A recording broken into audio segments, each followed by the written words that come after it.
Guys मैं आपको अपने लाइफ की एक ऐसी सच्चाई बताने जा रहा हूँ। जो गलतियां और जो एक्सपीरियंसेस हैं, अगर हर एक एक्सपीरियंस शेयर कर दे तो आने वाले बच्चे ये गलती ना दोहराएं। मैंने अपनी लाइफ के सबसे क्रूशियल 4 ईयर एक ऐसे एग्जाम की तैयारी करने में लगा दिए जिसमें मेरे को बिल्कुल इंटरेस्ट नहीं था और मुझे पता भी नहीं था।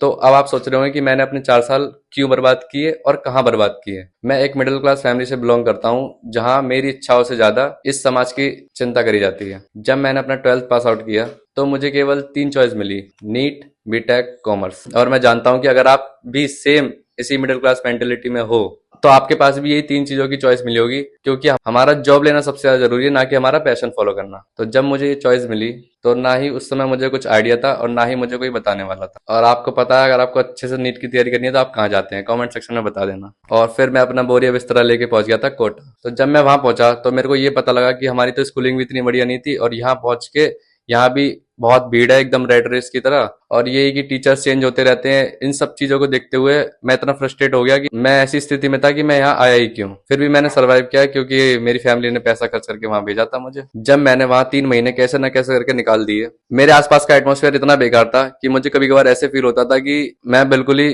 डिमोटिवेट होता जा रहा हूँ। उस डिमोटिवेशन की हद तो तब हो गई जब मुझे ये लगा कि अब मुझे यहाँ से घर वापस जाना चाहिए। लेकिन घर भी कैसे जाता है, क्योंकि वहां भी उन्होंने पैसा इतना खर्च कर दिया था और उनकी उम्मीद थी कि हमारा लड़का एक डॉक्टर बने। और इन्हीं सब चीजों की वजह से मैं भूल चुका था कि मैं हूं कौन और मेरा पैशन क्या है। और इन सब चीजों की वजह से मैंने अपने 4 साल निकाल दिए और मुझे एहसास ही नहीं हुआ कि मुझे अब करना क्या है। मैं हर साल अटेम्प्ट देता रहा। जब भी अटेम्प्ट देने के बाद मैं अपने घर आता था, हर बार मुझे यही फील होता था कि मैंने अपने माँ बाप का पैसा बर्बाद कर दिया। इस गिल्ट के कारण ये मेरी पहली और दूसरी साल तो बढ़िया चली गई, लेकिन उसके बाकी के जो 2 साल गए फिर मेरा पढ़ने का भी बिल्कुल मन नहीं करता था। स्टार्टिंग में तो मेरे मार्क्स बहुत अच्छे आए थे, लेकिन आपको पता है कि मार्क्स अच्छे आना कोई बहुत बढ़िया बात नहीं है जब तक आपकी चॉइस की चीज ना मिल जाए। तो उसके लिए मार्क्स अच्छे आना जरूरी नहीं है, आपको टॉप रैंक में आना पड़ेगा, वो ज्यादा इंपॉर्टेंट है। इस साल भी मैं एग्जाम दे के आया हूँ और मुझे पता है कि मेरा नहीं होगा। 2025 के मिड में ही मेरे दिमाग में ये ख्याल आता है कि ये मेरा पैशन है ही नहीं और मैं इसमें इतना समय बर्बाद कर क्यों रहा हूँ। और मैं जानता हूँ कि काफी लोग सोचेंगे कि इसमें अगर करना ही नहीं था तो ये 4 साल भी क्यों बर्बाद किए। जो भी एस्पिरेंट देख रहा होगा वो ये चीज नोटिस कर पाएगा, जो भी एस्पिरेंट देख रहा होगा वो ये चीज रिलेट कर पाएगा कि आपके माँ बाप की आपसे क्या उम्मीद है। जब आपके माँ बाप उम्मीद भरी निगाहों से आपको देखते हैं तो आपके पास कोई रास्ता नहीं होता है। और मैं अपने आप को एक फेलियर कहूंगा क्योंकि मैं स्लो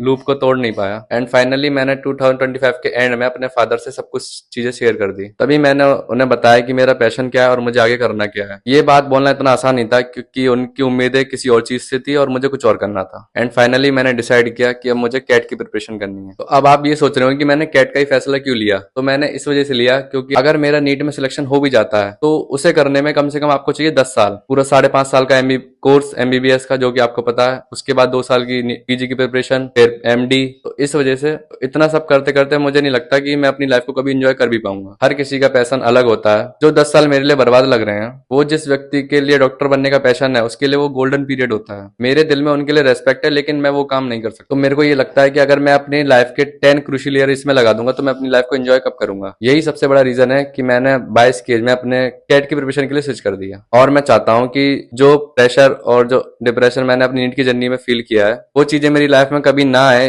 इसलिए मैंने ये चैनल क्रिएट किया और मैं अपनी पूरी जर्नी रिकॉर्ड करूंगा और शेयर करूंगा।